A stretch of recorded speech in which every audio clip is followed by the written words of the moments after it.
Okay,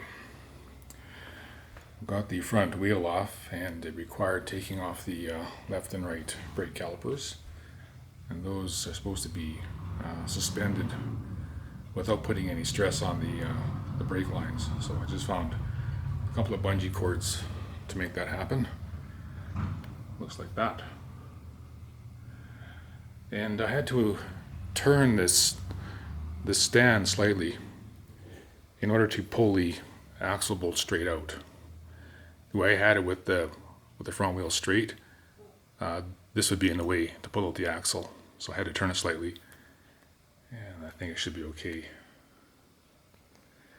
Yeah, so there it is. Front wheel's off. The center of this tire is worn rather flat, so it's a bit hard.